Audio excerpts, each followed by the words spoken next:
Welcome to Politics Done Right. I am your host, Egberto Willies. This is a progressive program that will take the mystery out of politics. This is the program that will encourage you to make sure government becomes we the people. Whether you are liberal, progressive, conservative, or otherwise, you get to air your point of view. We are an independent media outlet that, unlike mainstream media beholden to corporations, we only owe allegiance to you. Remember, you can also send me a tweet at EGBERTOWILLIES. That is at Egberto Willies. Let us engage. It is Politics Done Right. Welcome to another edition of Politics Done Right on KPFT, your community radio station. Thank you so kindly for being here with us. First of all, our fund drive is over, but don't forget, please continue to go to kpft.org and provide support to make sure this station stays alive. I need to thank all the folks that provided great support for us. Kenneth Jenkins, Dan Limbaugh, Claudio Arena, Brian Smith, Bruce Pollard, Valerie Klauser, Anthony Lister, Dan Limbaugh, Mike Franklin, Carla Moore, Vance Goodwin. Thank you so kindly for supporting KPFT via Politics Done Right. You can listen to Politics Done Right on a daily basis because we have a fresh and new program every day at 3 p.m. on the internet. Go ahead and go to politicsdoneright.com, politicsdoneright.com. And if you want to subscribe to get a ding whenever we are on air, go ahead and go to politicsdoneright.com/YouTube. politicsdoneright.com/YouTube. Please also remember and follow Egberto Willies on Twitter, as well as on Facebook, Politics Done Right. We do the live program there every single day. Anyhow, we have a great program for you. We have two different kind of environmentalists for you to listen to. You are going to enjoy this show. But before, let's talk a little bit about that electric grid. We all remember the Texas power grill failure during the freeze. We were supposed to, the government 10 years before told us, hey, take care of your problem. Make sure that you winterize all those generators, etc. We did nothing. We deregulated everything. And since we're deregulated and we have our own grid in Texas, electric grid in Texas, we said to hell with what anybody have to say. We do it our way. And of course, the freeze came, froze the grid. When the grid got frozen, we had power failures throughout Texas. Millions of Texans were out of power. And in the process, many got some huge bills, $10,000 bills, because it's a deregulated market, supply and demand, and whoever is willing to pay more for the available electricity, they pay the going price. Well, it turns out, I want you to listen to this, and then we'll take it on the other side. Here's how the discussion went down during the Public Utility Commission meeting. Again, just ended a few minutes ago. Listen. We would have to decide that now if we wanted to reprice that. And I'm not inclined to do it today because for the reasons I said. I think that, there were these prices. Decisions were made about these prices in real time based on information that was available to everybody. To all market participants, and they did all sorts of things that they wouldn't have done if the prices were different, and it's just nearly impossible to unscramble this sort of egg. Let's go into depth here on how all of this happened. This is the chart of prices for that wholesale power during that week. This was Saturday and this was Sunday. When power started to go out, you remember it was about here, it was for 2 days, and then it started to come back online. These prices, as you mentioned, this was about $20. This is 10 grand. Significant difference. So what should have happened was that these prices should have begun to come back down in line with how much power was available. It did not do that. So for 2 full days, ERCOT was overcharging those power customers $16 billion. And of course, now we're hearing that they are going to say, yeah, we're just going to let it stay. So the Texas grid is really set up like the stock market. You gamble a little bit on supply and demand. In this case, the Public Utility Commission saying, listen, we promised power generators a whole lot of money, and if we reverse it, they're not going to get their money. It's really upsetting, as you say, just maddening, because the increase was immediate. Why wouldn't the decrease be immediate? Right. Now, it's just like the stock market. It's deregulated. And that's the truth. And you know what? The PUC chair was correct. It's crazy to think you can detangle all these different things. And you notice what he said. They were all market participants and it was done fairly. He's right. That is what your unregulated markets look like. And that's why you should not have unregulated markets for power. You should not have unregulated markets for healthcare or any of those things, because during times of crises, these things happen. You hold people with $10,000 bills and others make a huge profit on, because when there's scarcity, there are huge profits for a very few to make. And they take advantage of it. It's legal. It works in the stock market. That is how we decided in Texas. We voted for people in Texas who decided that we were unfettered capitalist marketers. And in the process of doing that, we have several of our citizens with $10,000 bills, $16,000 bills.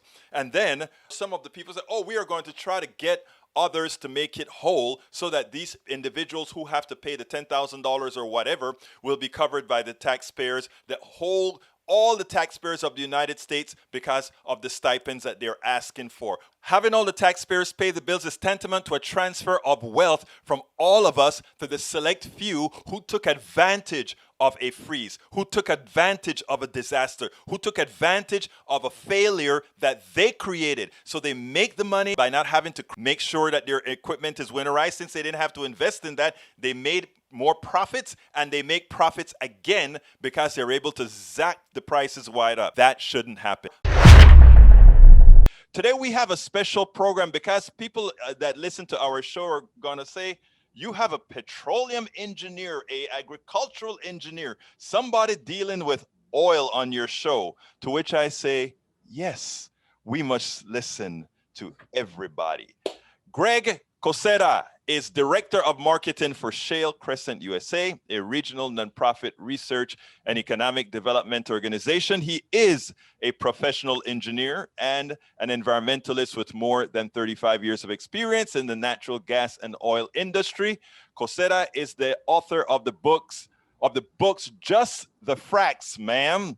When I heard that name, you know what I said. And Learned Leadership, a boys' high school soccer coach whose teams have won 16 regional and 5 state championships. This guy is an engineer. He's even engineering wins on the field. He understands the importance of teamwork and leadership.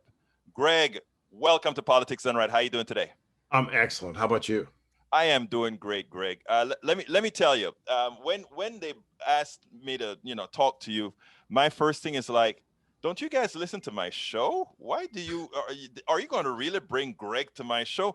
To which then I said, yeah, you must listen to my show, because what I like to do is I like to hear all sides of a story. I like to hear everything. So first of all, the original context of the conversation is bringing manufacturing back to the United States, making sure that we build things. I also noticed that you are lead a group, a nonprofit that centralizes in West Virginia, Pennsylvania, and what state am I missing? Ohio. And Ohio. And these are states that are in dire straits right now. Manufacturing has left them. Manufacturing never was a part of West Virginia. West Virginia was always a forgotten state. First of all, tell me what's your goal? Our goal is really simple. We want to bring, as a nonprofit, non-government, our role is to bring jobs, not just jobs, but high-wage, career-oriented jobs back to this region, the Rust Belt. And, what a lot of people don't realize is petrochemicals. The first ethane cracker was 10 miles from where I sit today. I live outside of Charleston, West Virginia. So the whole chemical valley during the Cold War, we were on Russia's target list but what happened when our energy went away, when OPEC suddenly in the 70s became the world's oil supplier, we saw the Gulf Coast, where you're located, begin to grow. And suddenly overseas labor was cheap. So we lost our manufacturing. All my relatives, I grew up in Pittsburgh, and our family was in steel. Well, all of a sudden, my whole family's unemployed because the steel mills went away. So we have this unique opportunity now because we have abundant energy. As a matter of fact, you may not know, your listeners may not know, and viewers, that region, Ohio, West Virginia, Pennsylvania, if it was a country, would be the number 3 natural gas producer in the entire world. Number 3. The only places that produce more natural gas than Shell Crescent, West Virginia, Ohio, Pennsylvania is. Number one is the rest of the U.S. without us, the Gulf Coast, offshore, Texas, Oklahoma, Alaska. Number one. Number two, Russia. Number three, us.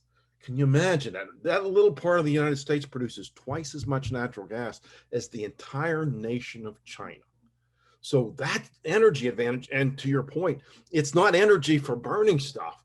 What most people don't grasp is to make this shirt, the computers, everything we got takes molecules, petrochemicals, and there's nothing wrong with renewables, but the only thing they make is electricity. They can't make a car. You got to have those molecules to do that. So we have this, we got the energy, we've got the workforce because we've been an old manufacturing area, and we have the location because 70% of the people that make things out of polyethylene, polypropylene are in our region. So right today, those polyethylene pellets are being made on the Gulf Coast and they're being shipped up to my part of the world. Can you imagine what that does for efficiency? Can you imagine what that does for carbon footprint? So we have this unique opportunity. I think what happened during the pandemic, I think we all got hit with the realization that we didn't realize how much stuff we were getting from overseas, Roberto.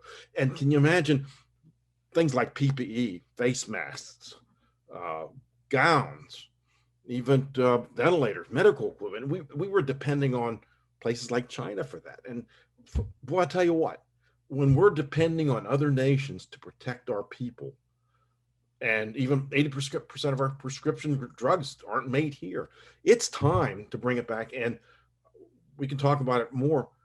We have the advantage. We can make it cheaper and more efficiently here in this country than anybody in the world. Now, when it comes to energy, you point out that one of the first steps we could take to reduce carbon footprint is to just start manufacturing here, because the amount that we spend, or rather the amount that we burn on transport, the amount that we burn to create all this, the chaos within the market by not building things here, have an actual footprint, and that could be a start. Did I understand that right from your writings? Absolutely, because if you think about what's going on today, China, who's obviously, that's China and Asia, but particularly China. I mean, you look around your office and your house, you'll find something, probably a lot of stuff made in China. China doesn't have their energy. I already talked about that. They're getting most of their feedstock, their energy, from OPEC. A lot of it's coming from Iran or from Russia via pipeline. So that's a carbon footprint to move those molecules from the Middle East to, let's just say, Beijing. Then they make a product, and it might be, who knows, my shirt or a computer or whatever. And then where's it come? They got to ship it halfway around the world to the United States. That's a huge carbon footprint. Now, today, what the opportunity that we have in this country is, in my region, and even if you look at the Gulf Coast, we have the energy right here in this country. We have more energy. We're the leading oil and gas producer in the world. So we got the energy, we got the feedstock. And in our region, the feedstock and energy is literally under the plants. Can you imagine? It's right there. So that's almost zero carbon footprint, very minimal. And then when you make that product, you're making it, like, for instance, the pellets, when Shell and PT Tier 2 cracker is going to be built in the region. Those pellets are being made from American Energy under the plant. They're being trucked to converters, people that make stuff right within a few hundred miles of those plants. And then where's that stuff go? It's going to Atlanta, Detroit, Chicago, New York City, Washington, D.C., Philadelphia, Baltimore, right there in the region. So can you imagine how small that carbon footprint is compared to what China's doing? And the beauty of it is we're creating these high wage jobs. And I'm also an adjunct professor at a community college. My students, Alberto, start at 60 grand a year. That's huge for someone right out of school. They're making minimum wage now, and they're getting 60 grand a year. And what I love about it, I said, gentlemen, ladies, what are you going to buy with that stuff? What do you think the first thing they want to buy is? No, right. What's the first thing you think they want to buy? They're going to buy a car. They're going to buy a home. They're going to buy a whole lot of stuff. You nailed it. Except we're in West Virginia, so it's not a car. It's a pickup truck. What is it? What is it? It's a pickup truck. Oh, a pickup. Yeah, you're in West Virginia. Okay. Yeah. But you're right. They're going to buy stuff. Now, the third one, you nailed it. car, or actually pickup truck house. And then since we're in West Virginia, they're going to buy West Virginia WVU Mountaineer football season tickets. Oh yeah, yeah. See what that does to the local economy. So now you're not just talking about these young people with $60 or $70 or $80,000 a year jobs. What are they doing? They're the people that sell that pickup truck, the people who make that pickup truck, the people who make that TV, the flower shop on Main Street, because now they can buy flowers for their spouse on Valentine's Day, or maybe just Friday, just for the heck of it. That's how we grow our economy and create those manufacturing jobs, create 4 other spin-off jobs of some sort. And in Actually, some cases, probably they're going to more build a than that. house. Probably more than that when you take a look at the local economy, the bread maker who's selling more bread, so all of that goes. And the restaurants, yeah. So can you see where that's how? And today, when we buy that stuff from China, if I buy this pen from China and my masks and all the PPE I'm getting, who gets those jobs? They do. And we're not even getting any tax benefits of it. So all these young people are paying taxes. They're paying state taxes, local taxes, federal taxes. What a way to grow our economy and really create those things. And what's fascinating, this does something else that's really powerful. I was on radio with a lady in Chicago, and we probably don't have the same political persuasion. That's okay. But when it comes to jobs and bringing high wage jobs back, we're absolutely on the same page. And she asked me this question. She says, Greg, we've got all these vacant buildings in Chicago. What can we do? How can we bring manufacturing back to Chicago? Because if we can put jobs into those vacant buildings, we can give our young people hope. And if we give our young people hope, we can end the gun violence in this city, because now they have something to live for. They have a reason to stay off drugs, to stay out of a gang. We're giving them hope. And that's the stuff. And in my region, a big problem, we still have an opioid problem.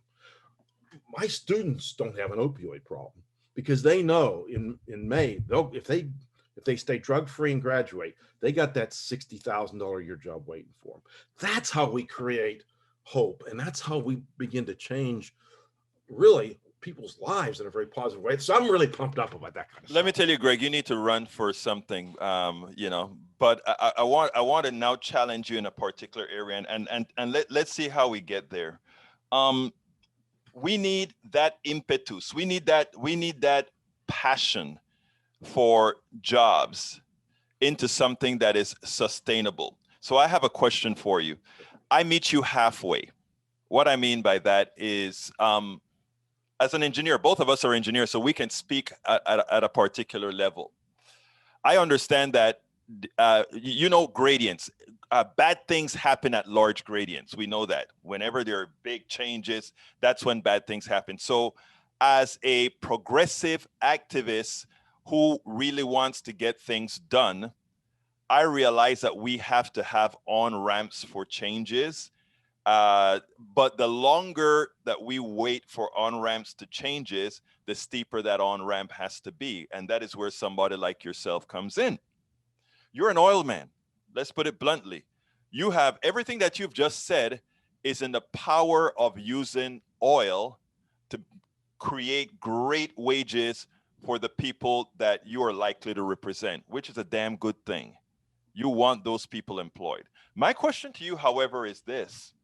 Knowing what we know about the environment, if you believe the science of what's going on in the environment right now, wouldn't it be apropos to make sure that as we build your Crescent region, Ohio, Pennsylvania, West Virginia, that you make it transitional for these people, that yes, you're sitting on a flotilla of gas that can be used as a catalyst right now for building other things other than burning?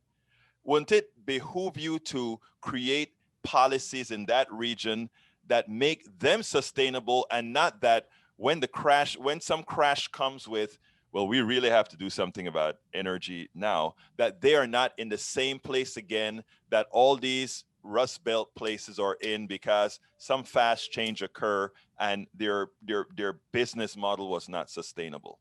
That's I love that question. And that's a great question. I think I don't know. a century younger than I am. So do you remember the Bionic Man? No, I'm probably older than you are, but it's okay. But do you remember the Bionic Man, Steve Austin? Of course, I remember that. It's the $6 million man. Is what That's it was it. called. That's it. Right.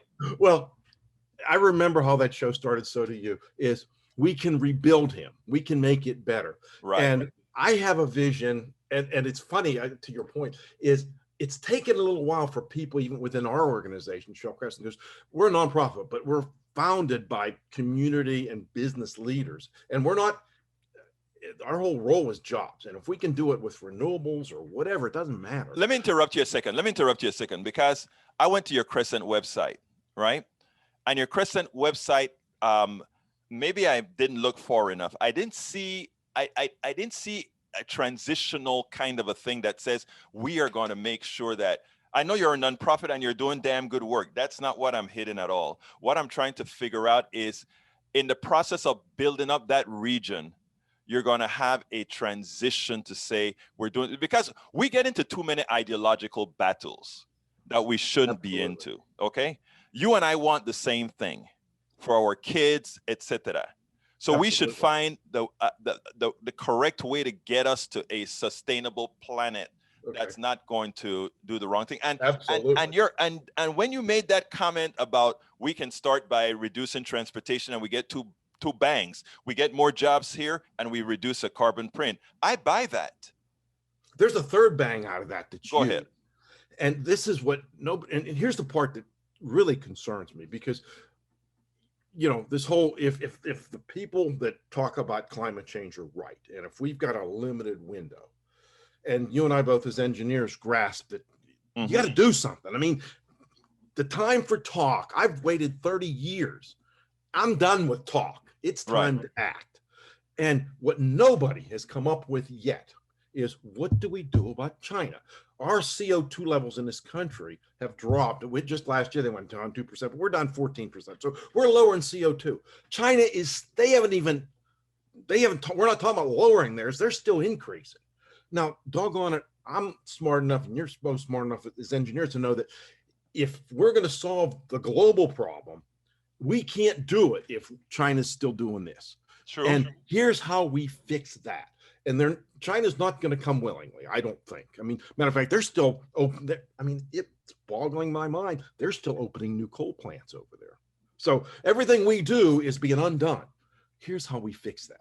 We start bringing that industry back from China. We start to force their hands, and that's how we do that. Ford wants to be carbon neutral. If you were the CEO of Ford, I'd look you in the eye right now, and I'd say, here's how you fix that. Shut that plant down in Beijing and bring it to Houston, bring it to Parkersburg, West Virginia, or Cambridge, Ohio, or Pittsburgh, PA. That's how you do it. And instead of bringing that oil to Beijing and then sending those car parts here, you bring that plant here, or begin to transition, begin to make less. If you're going to ship it to the United States, make that product here. Make what you want to in Beijing and ship it to China and India. That's how we start. I have not heard anything that's got anything at all to do with how do you deal with China. Here's one way we fix China. We start sending them our natural gas so they can maybe not build any more coal plants. I don't know, but we got to deal with that. And that's not on anybody's radar screen. And you and I both know, if we got a 401k, the part of my 401k that may be growing, if it's being undone by the rest of it that's losing money, I got to change that. And if we don't change China, we're in deep. I think this has to be something that it's not only China, it's also India, it's all the developing countries. Okay, exactly. And I want to make a moral thing here, and that is, we as the United States, we are, as the wealthiest country in the world, we did that by throwing a whole lot of carbon into the air. That's what we did, and so did the UK, etc.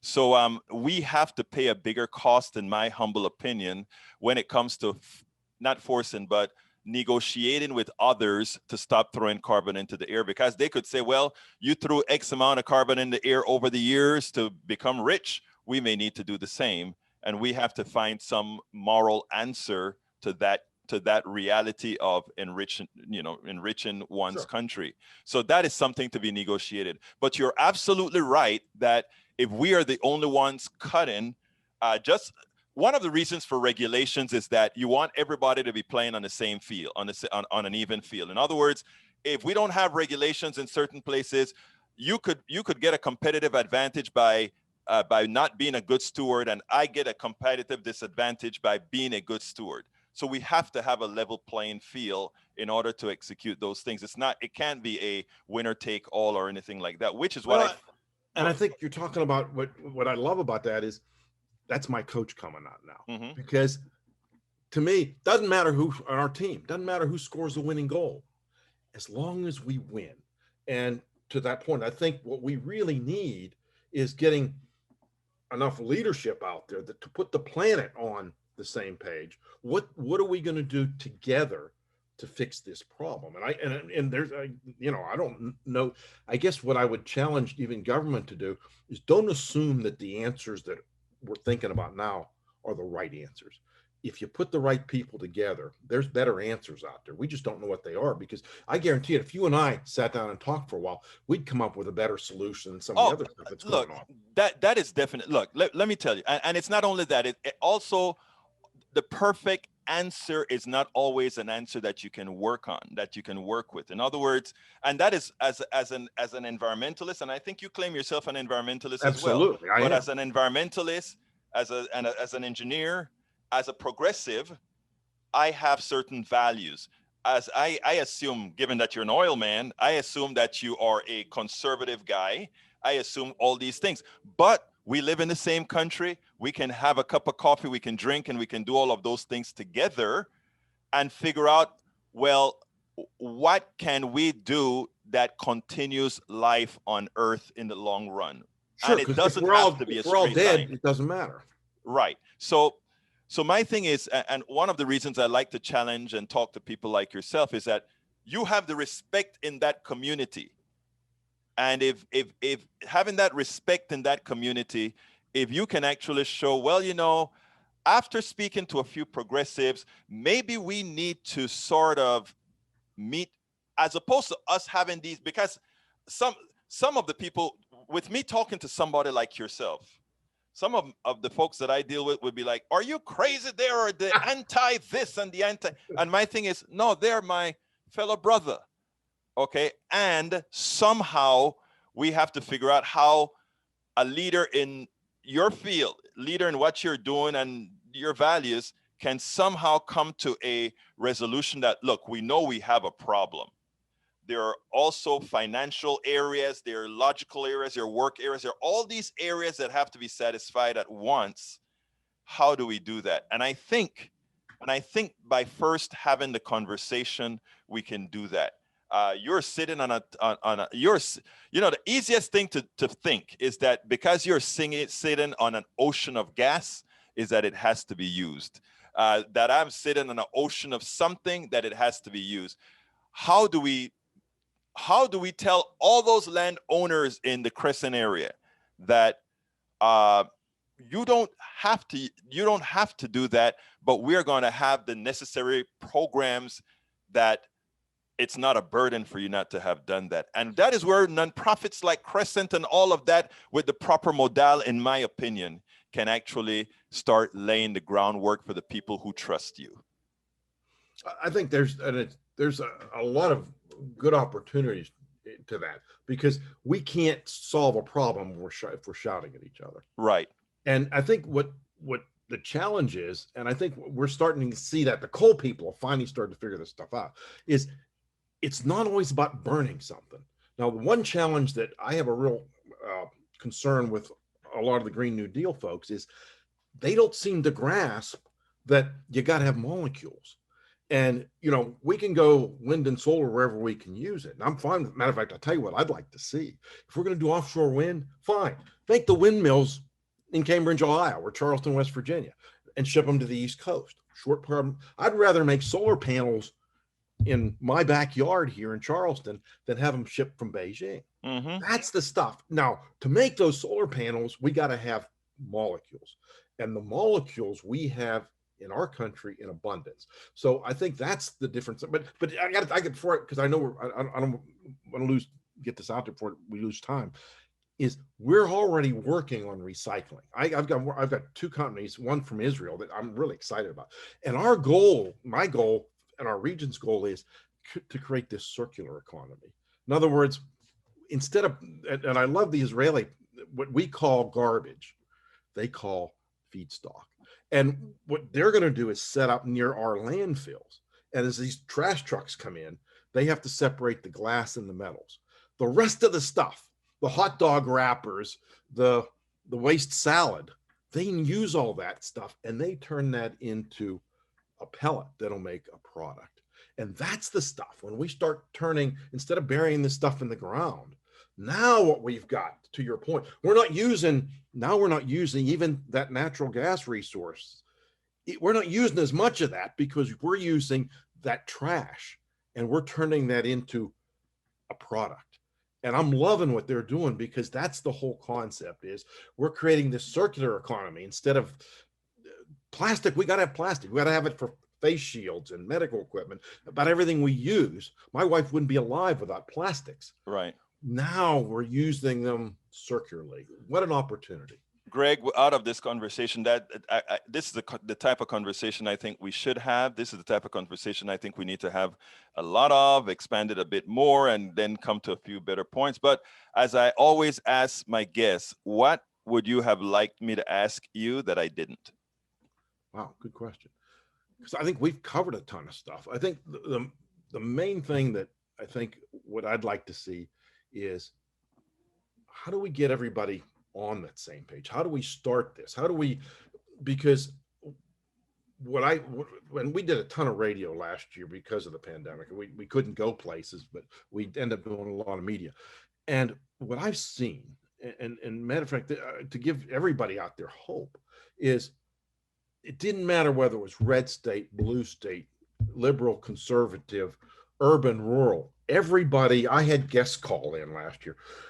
Everybody that I talk to, no matter where, downtown Chicago, San Francisco, you name it, wants to see manufacturing and jobs come here. And that's something we can build on. And I think that's how we start. And I think even the president wants to see, he gets the idea that if we got to depend on China for ventilators, and if we got to depend on China for our personal protective equipment, that's not good. So we need to be making more of these products here, and we can do it because we have advanced manufacturing, we've got a great labor source, we have feedstock, and we are right here where the big market is and where the people need that stuff. So that's, maybe that's the thought process is how do we begin? And we begin by starting to make what we know we have to make here. Greg Kozera, it's been my pleasure to have you on Politics Done Right. We must keep the conversation going. Thank you for what you're doing, and thank you for what I know you're going to do in the future. Well, appreciate it. Anytime, anything we can do to help, to get you information, to do whatever, because this is all of our country. This is all of our world. And, it's not just about you and I. I got kids, I got grandkids, and I got friends around the world. Thank you, my friend. We got to take care of everybody. Absolutely. You have a wonderful day. Thank you. Appreciate what you do. We have another special guest for you, and he is going to be kind of intriguing. Steve Melink is the 4 books author of Fusion Capitalism, a clean energy vision of conservatives, and founder, CEO of Melink Corporation, a Cincinnati, Ohio-based company considered a pioneer in renewable energy solutions for the commercial building industry. Melink's company has worked with retail, restaurants, hotels, chains, hospitals, nursing homes, universities, and supermarkets. Melink is a national speaker on sustainability, clean energy, and zero energy buildings, and he has consulted with federal and state legislators. He earned a BS in mechanical engineer. That is truly my profession. I am a mechanical engineer as well, from Vanderbilt University, and an MBA from Duke University. Welcome to Politics Done Right. Steve Melink, how are you doing today? Good morning, Egberto. I'm doing great. Thank you. Well, look, first of all, this is going to be the first strange question. Where the hell did you come from? Where did I come from? Well, I'm from Cincinnati, Ohio. And, I built a business there. We're a national company. We do work nationwide. We have technicians and employees across the country. And, we've grown from a kind of an HVAC type company to a clean energy company over the years. And I know that clean energy, solar, wind, et cetera, it's the way of the future. And that climate change is real. The science is real, and we can't afford to take the risk of not addressing the problem. But the good news is the technologies are, for the most part, here and now, and many people and companies are taking advantage of them, and we have a bright future to look forward to. Now, explain what is HVAC first of all, because remember all our audience aren't engineers, so. Sure. Yeah. So I got started in HVAC is an acronym for heating, ventilation, air conditioning. And my background is in heating and cooling. I worked for the Train Company and Emerson and other similar type companies. And I started my own company to basically test and air balance and commission these systems for national chains. So we do work for Walmart, Target, McDonald's, Starbucks, and many other chains across the country. But that led to the development of energy saving controls, and then ultimately to us getting into the solar power space and geothermal heating and cooling. Now, you said, clearly, I am no revolutionary, but I'm going to let you in on a secret. I love driving my all-electric Tesla down Miami Avenue and showcasing the future. I mean, hence my first question. Where the hell did you come from? You wrote a book called, Capitalism, a clean energy vision for conservatives. And then you come out with stuff like this. I mean, let me just tell you, I'm impressed because that is a sentiment that needs to get out there. Tell me a little bit more about your electric car and how you got into that modality. Oh, yeah. I mean, I've been driving an electric car since 2010. I was driving a Chevy Volt for, over 7 years, and then finally was able to upgrade to a Tesla Model X. But for those of you who've never driven an electric car, you don't know what you're missing. I mean, they are so cool. They accelerate faster. They're so much quieter. There's so much less maintenance involved. You don't have to worry about changing the oil and the radiator fluid and spark plugs and things like that. It's a computer on wheels, and it's so comfortable. And another great thing is, we don't have to burn gasoline to get from place to place. I power my electric car with solar power. So I'm virtually driving around on, solar power rather than on fossil fuels.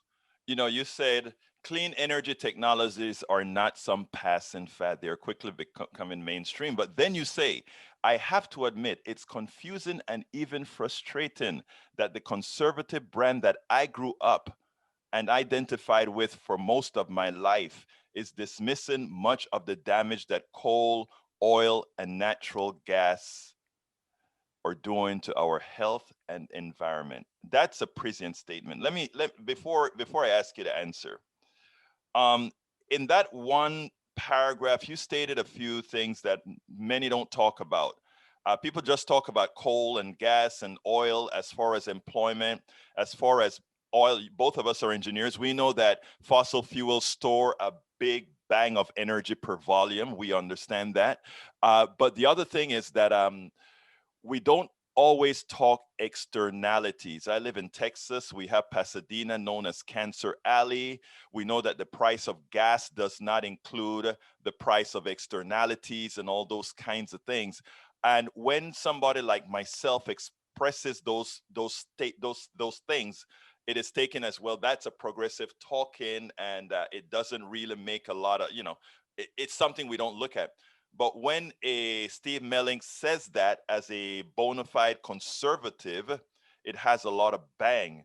So the real question I want to ask you is, why aren't you seeing more of your face out there as a conservative aiding this particular movement?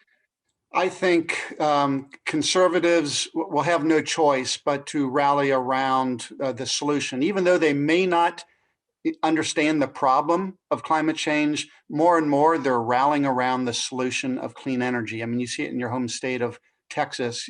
There's more jobs in clean energy than there is in fossil fuels. And so, I grew up, a good old Catholic, large family, and there was nothing in my background that suggested I had to be about drilling for oil and mining for coal and burning fossil fuels to pollute the air and create this greenhouse effect. So, it's only been in the last 20 years or so that this narrative has been cast. And who has it been cast by?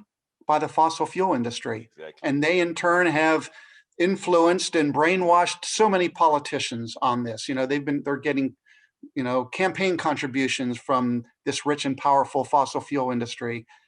So I'm calling it out. I don't believe at all that this, conservatism is about fossil fuels. Again, I'm an engineer. I'm a lover of technology, and the technologies that are coming downstream to us are as great as they were in the 20th century. Think of all the great technologies that came to us in the past century, from automotive to aviation to space exploration to computer and internet technologies. We have the same opportunity in the 21st century, and it's going to be, to a large degree, related to moving to a clean energy economy. And it's going to be a lot of change. And people in Texas, it's an energy-rich state. You're probably considered the energy capital of the country. But the good news is that over the next 10 to 20 years, there's going to be many times more jobs in clean energy than there ever was in fossil fuels. Steve, interestingly, when you talk about Texas being the energy capital of the world, it's not only the energy capital of the or of the country in fossil fuels. It's also becoming sort of the capital in renewables. We just don't talk about it. The amount of wind power that we have in Texas is huge, but we don't want to talk about it too much because, again, we are trying to conflate ideology and technology. And what I love about what you're doing is that you know it. You isolate your personal conservatism from what needs to be done for, I call it humanity, what we need to do. And I love the chapter where you have the problem is fossil fuels, and there are 4 sub-chapters. And, I've written about all of this sort of stuff, and it just amazing to see it all in one place. We pay it with our health, número uno. Número dos, we pay it with hidden taxes. Número tres, we pay it for the dictatorships and terrorism. Amazing. People don't get that. And we pay it because of greed and corruption. All those things are endemic within the production of oil. Egberto, you were talking about externalities, and that's kind of maybe a difficult term for some people to grasp. But I think and a good example of that would be, I can't put my garbage into your front lawn. If I did, I'd be fined. And so, I think the analogy is apt that why should other people and companies be allowed to put their garbage in our air and affect our health and the future of our planet without paying a fine? And that's why I'm an advocate for what is called a price on carbon, right, so that they pay their fair share for the stuff that they're putting in the air. That is, you scare me. And let me explain something to you here. And let me tell you why. We have the United States and we have Great Britain. During the industrial era, of course, it started, Great Britain threw a whole lot of stuff up into the air. The United States built its wealth on supplying products to the world by throwing all this stuff into the air. And what we have a lot of conservatives saying right now is, well, the reason we don't want to do it right now is because there's India and there's China, have a way more population than us, and they're throwing all this stuff into the air, to which somebody like myself, this great old progressive, says, but wait a minute, we built our wealth by polluting the air of everybody else. should we really feel like we are doing something wrong if we are aiding those countries that we want to get green as well to save us all? We threw our stuff in the air to build what we've got. Shouldn't they have the right? And if we don't want them to have the right, pay them not to? Your thoughts on that? Yeah, I mean, for the last almost century, we've been buying oil from the Middle East. Now, Texas is energy rich, and in recent years, that's not as much the case. But to a large degree, the world depends on places like the Middle East and these far-flung places where extracting oil and other and natural gas is a very costly proposition. So, why aren't we becoming the Middle East of building and selling wind turbines and solar panels and these clean energy technologies of the future? Right now, for the most part, the solar panels are being built in China and other countries in Asia, and so we're missing out on the opportunity. So, I think again, I don't know that I'll ever be able to change everyone's minds on the problem of climate change, but I think more and more people are willing to recognize the opportunity of clean energy, and they just move on beyond the problem. And okay, this is a huge economic opportunity. And, in addition to that is all the other problems that you were talking about being able to solve, such as improving our health, improving our national security, not propping up the price of oil so that terrorists can, sell it, enrich themselves, and foment their evil ways. So, I call that the clean energy revolution is the greatest opportunity of the 21st century. The amount of transition that will be required over the next 10 to 30 years will be amazing. But again, for those that are willing to embrace change rather than have a revulsion against it, will have the most to gain from it. That is, I appreciate. Now, there's something that is, I talk about clean energy on the show a whole lot, and there's something that I have a lot of conservative listeners as well, both conservatives and progressives.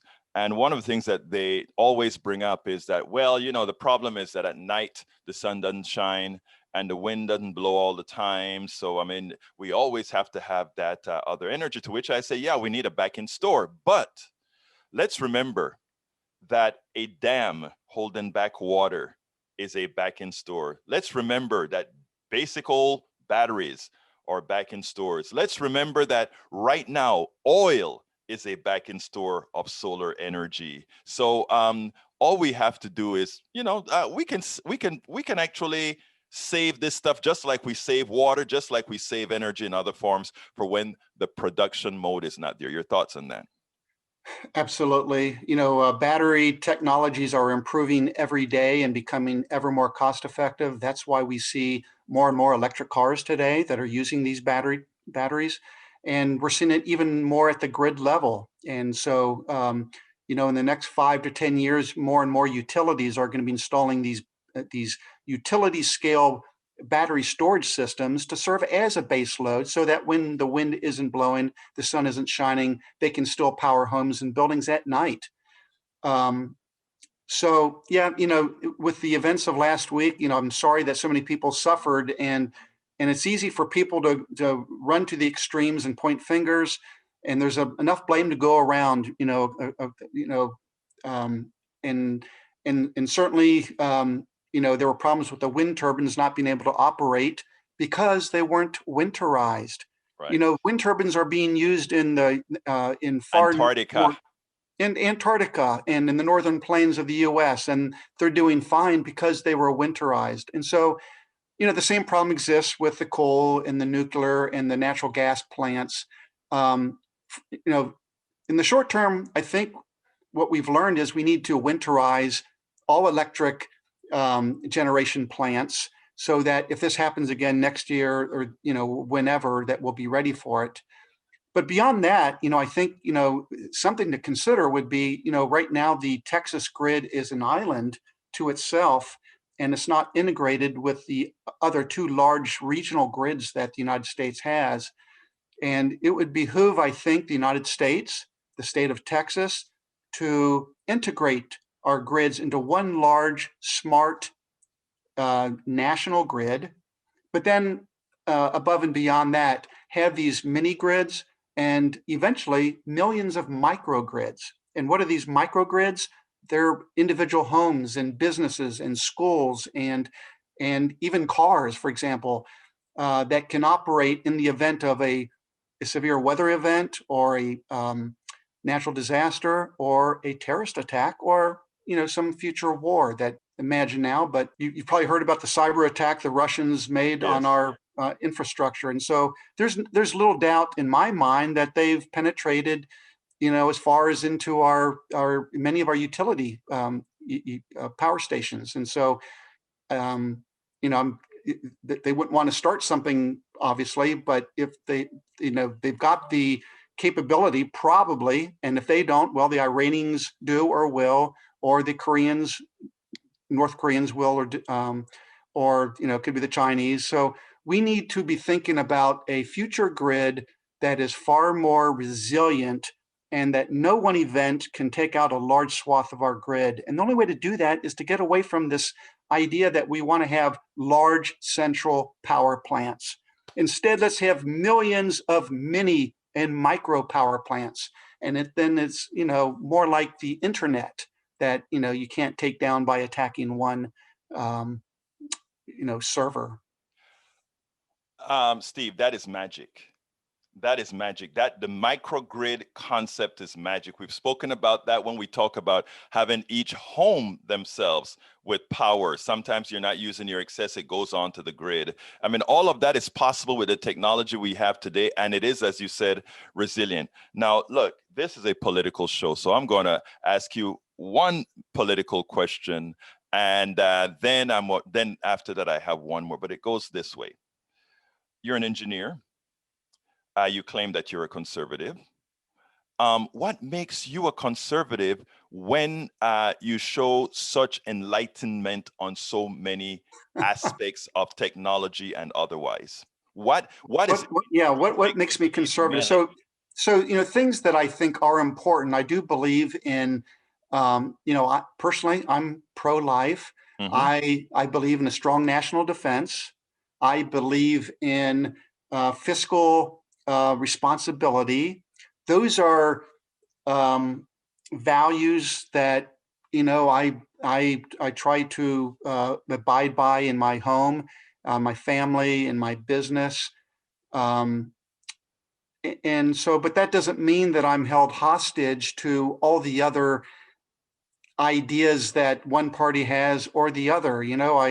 I've often said that some people let politics get in the way of their own cognitive abilities and their own sense of right and wrong. And so, rather than two parties, we should probably have at least a third and many others, because no one party represents 100% of what I believe. And that's probably true for most people. And they feel kind of in the middle, kind of caught, between the extremes of both. I love your answer, first of all. Because ironically, by your definition, I'm a conservative as well. But I, really, when you said you like fiscal responsibility, I like fiscal responsibility. When you say you're pro-life, I'm pro-life. I just don't believe in telling somebody else what to do. When you talk, it's amazing I tell people this all the time. When you look at what people want, what most people want, what you find is it's pretty damn much the same. Mm-hmm. There are, some people would say, I would say, well, we have those on top that needs to have us fighting each other. But anyhow, Steve, Melink, what would you have liked me to ask you that I didn't? Okay, so for all the listeners, they might be thinking, okay, the problem of what happened last week is too big for me to do anything about it. But what can I, as an individual, do to ensure I don't I'm not a victim of this in the future, kind of a thing. So my answer would be that, I want to empower everybody as consumers to be smart, savvy consumers and not be hapless victims of what industries tell us we have to buy. For example, that we have to buy fossil fuel power kind of thing. So let's be smart and say, well, I think climate change is a problem. At the very least, it's a risk that's not worth taking any further than what we're seeing early signs of right now. So how can we mitigate this problem? Well, by reducing our carbon footprint, by burning less, or by buying less power that or no power that comes from core natural gas. So not everyone can afford solar panels on their home, or putting in a battery storage system, or buying an electric car. But what many people can afford is if they go to their utility, they can click on the box that says green power option.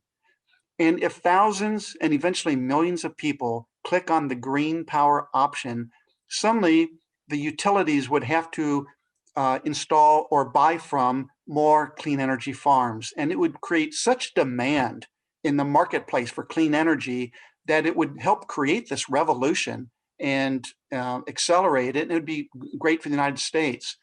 And the program is probably not long enough to explain how clean energy and battery storage can be make us more resilient than the systems that we have today that caused the problems in Texas that we had last week. But talk to Elon Musk and other very smart people who have this vision for the future, and they're not at all saying, oh, we need more coal plants or we need more natural gas. So technology is a wonderful thing. It's coming down the pike.